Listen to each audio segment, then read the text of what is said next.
Hi guys, thanks for checking out the video today. My name is Matt. If you don't know me, the last video I posted was how to make some money in the insurance industry, and there was a couple of different ways, but I had a lot of response on becoming an agent as one of the ways of earning money in the insurance industry. So I figured I would do a video on how to become how to become an insurance agent, and just a little bit of background with that. Um, you know, Back when I was a little bit younger, the real estate industry had always piqued my interest, and I was looking at becoming a real estate agent. And I was talking to a buddy of mine who was a real estate broker at the time, and I was talking to him about the process. And it's very similar to the insurance industry, in that you still have to do coursework, you still have to take the state exam, you still have to get background check, all that kind of different stuff. But what struck me was that becoming a real estate agent was a lot more expensive to get started than the insurance industry. And I'll kind of go over a little bit about how much it cost me when I got started in the insurance industry. I'm sure the prices have gone up a little bit now due to inflation and stuff. So I'm sure the prices aren't completely accurate, but at least it'll give you a kind of an estimate of what to expect in that process. So the first thing that we have to do in this process is complete a 52-hour course. Um, and specifically, what I'm talking about is for a life and health agent in California. I'm licensed in California, and so that's what I'm familiar with. I'm sure each state has their own different requirements, so might want to check with your local state of what their requirements are. But as of right now, we'll just be talking about the California life and health. And the reason why the health is in there is because a lot of insurance companies, a lot of life insurance companies, they'll also usually sell some kind of supplemental insurance that will cover for hospital stays, primarily due to accidents, usually. And so what that means is it's more of like an income protection for the families. Instead of having a death payout, it will have a payout usually due to like an ER visit or staying overnight in the hospital, something like that. And so that requires a little bit different of a license to sell. So that's why the health is in there. So the 52-hour course, once you go through that, and there's a lot of different courses that you can do online. If you're interested in the course that we use, the course that I went through, you can feel free to send me an email, leave a question in the comments, or meet with me on Zoom. My link will be down there, and I'll be happy to answer those for you. But if you just did a simple Google search, I'm sure it'll bring up quite a bit of different companies that you could utilize. And then once you complete the course and take their final exam, the next thing to do will be to register and then to go down and take a California state exam.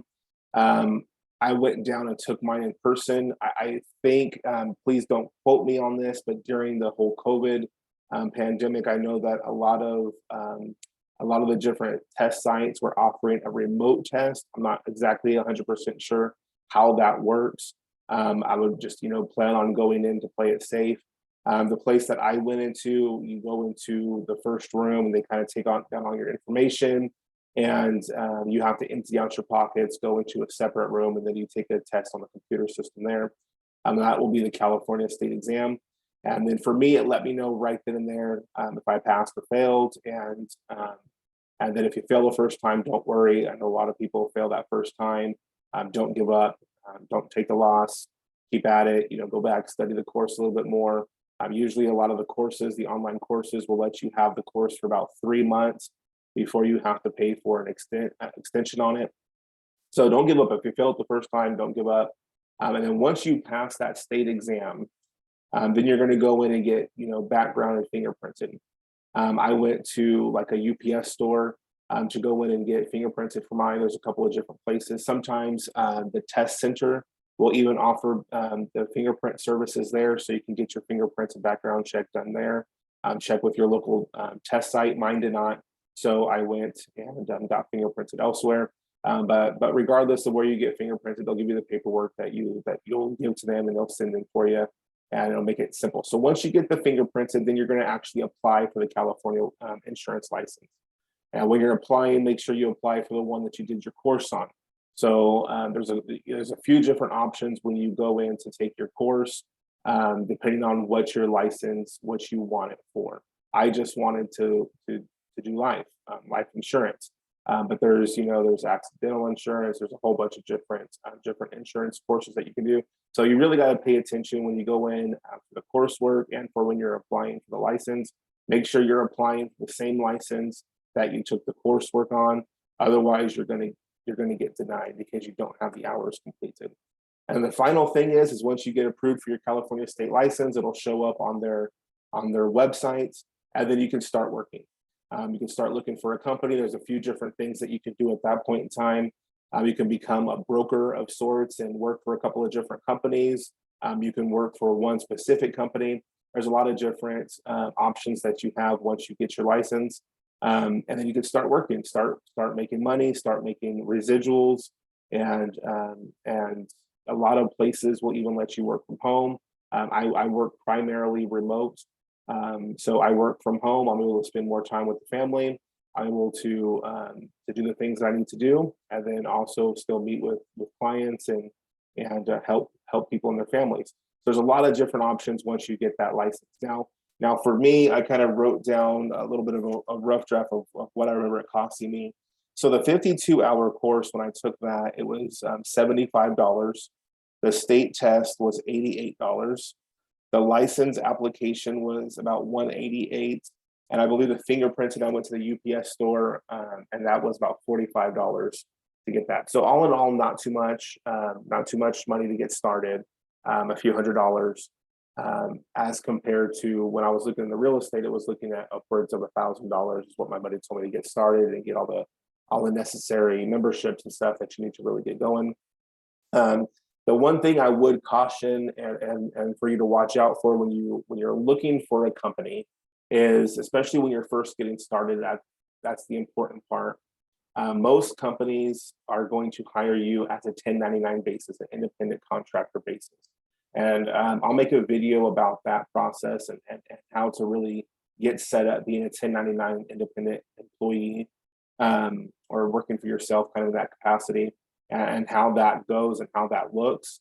But I do want to caution you as far as the company that you're looking at, especially if it's a 1099 position, look at how they do their leads, how they give you leads, if they give you leads, if you have to purchase the leads yourself, if they're gonna give you some leads, how do they give you some leads? What do you need to do to get some leads?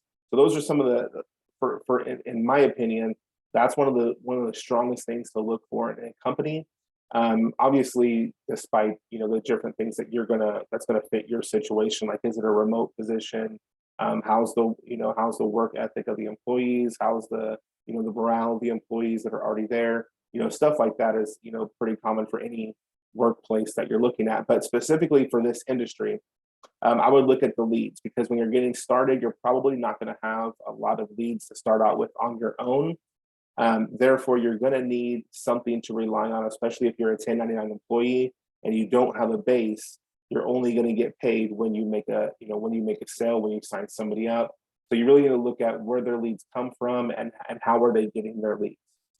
So I hope this answers at least a little bit of your questions. It probably brings on a little bit more questions than what it answers, but that's always a good thing. That means that we're looking deeper, we're growing, we're becoming more educated, and we're looking at a new industry that we may be interested in working in. But look out for the next video that we'll be doing. We'll be talking about the 1099 position, kind of what to look out for that, how I've structured myself in that way, in that position, and to kind of help protect you, mainly from taxes and a couple of other different things. But like I said before, if you have any questions, please feel free to use the comment section, or you can email me personally, or if you always want to, I'm happy to sit down with anybody on Zoom. I'll post that link in the comment section and in the description, just so that you could find your way over to my Zoom and schedule an appointment if that's what you're looking for. I'd be happy to give you any advice or answer any questions that you may have. Thanks for joining this video, and be sure to like and subscribe. I would appreciate it. You guys have a fantastic day.